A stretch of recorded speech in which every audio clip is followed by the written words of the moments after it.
Section 2-3 is on rate of change and slope. The rate of change is a ratio that shows how much one quantity changes with respect to the other. And that is the change in the y value divided by the change in the x value. Or sometimes we write it with this Greek letter delta, so change in y over the change in x. The rate of change can be constant, which would be represented by a straight line on a graph, or the rate of change can actually change, in which case we want to find an average rate of change over an interval. Let's take a look at a couple examples here. We're going to take a look at example number 2 out of your textbook. Here we have a table where time is our independent variable, which is going to be the x, and volume is our dependent variable. So we're looking for the change in the x values. So if you look at the x's, every time I go from one value to the next, I'm adding 5.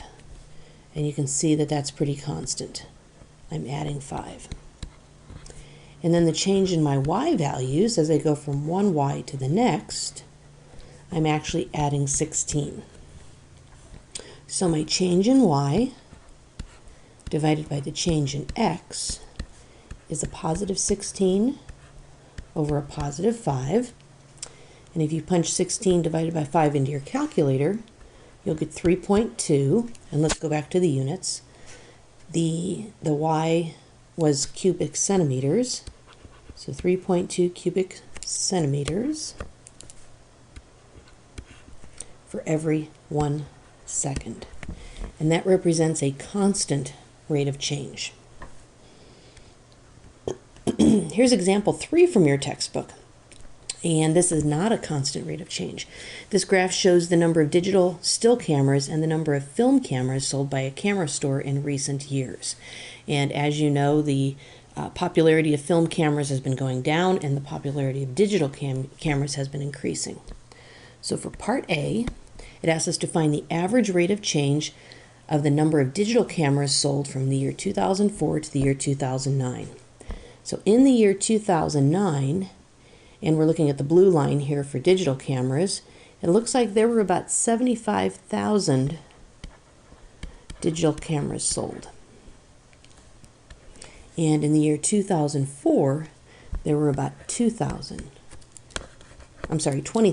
digital cameras sold. So that's our y value, and that subtraction will represent the change in the y. And then we're looking at the year 2009 to the year 2004. And doing that subtraction in your calculator, you get about 55,000 cameras over 5 years, and that represents a change of about 11,000 digital cameras per year.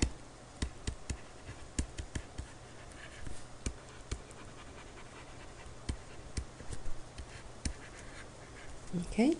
Part B asks us to find the average rate of change of the number of film cameras sold over that same time period. So now we're looking at the red line, and in 2009 there were about 35,000 film cameras sold, and in the year 2004 there were about 60,000 film cameras sold.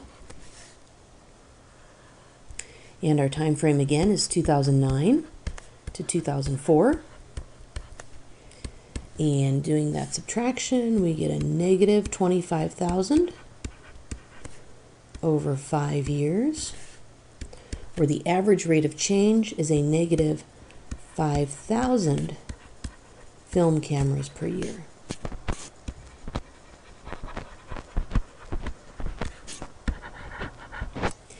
And part C asks us to kind of interpret this data. What do the signs of each rate of change represent? Well, in part A, the rate of change of digital cameras is a positive number. So that means that over that 5-year time period, there was an increase in sales. So the positive rate of change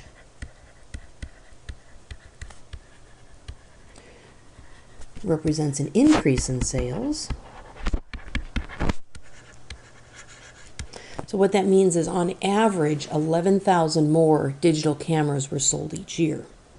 And then looking at part B, a negative rate of change represents a decrease in sales.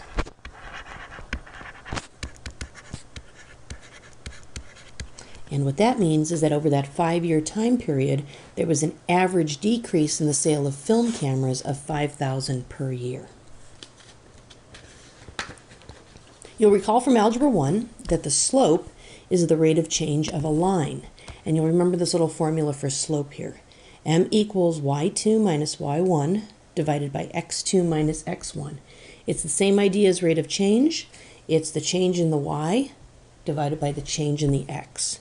And let's take a look at a couple examples here. So to find the slope here, I'm going to do 6 minus 3.5.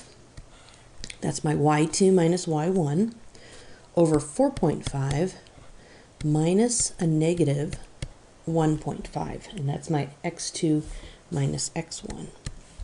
And that gives me approximately 2.5 over 6. And let's turn that into a fraction that doesn't involve a decimal.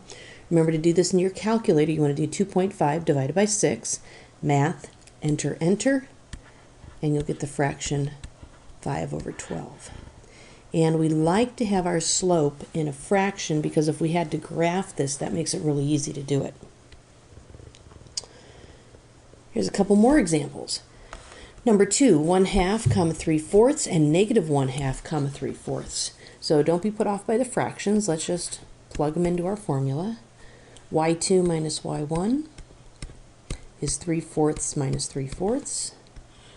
And on the bottom, negative 1/2 minus 1/2. That's going to give me a 0 over 1.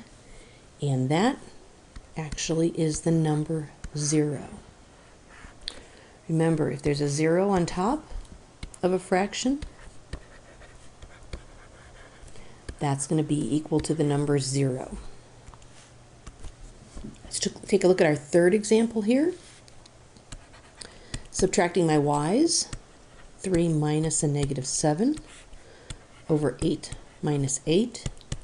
That gives me 10 over 0. And remember that you can't divide by 0. So in this case, we say our slope is undefined. And that's the word I'd like you to use, undefined. So if we have a 0 on the bottom, we say that the slope is undefined. And recall that a line that has a slope of 0 is actually a horizontal line, and a line that has an undefined slope is a vertical line. That can come in very handy when you need to do some graphing. And let's take a look at our last example here. And here we have an equation that looks sort of like it's in standard form because I have my x and my y on the same side, but it has some fractions in it, and I'm asked to find the rate of change for the equation. First thing I think I would like to do is to get rid of those fractions. So I'm going to multiply the whole thing by the least common denominator, which would be 24, and I'll distribute that 3 times. So that's going to give me 4y plus 9x equals 576. And since rate of change is the same thing as slope, I'm just going to put this equation into slope-intercept form. So subtracting 9y from both sides, 9x from both sides, and dividing both sides by 4.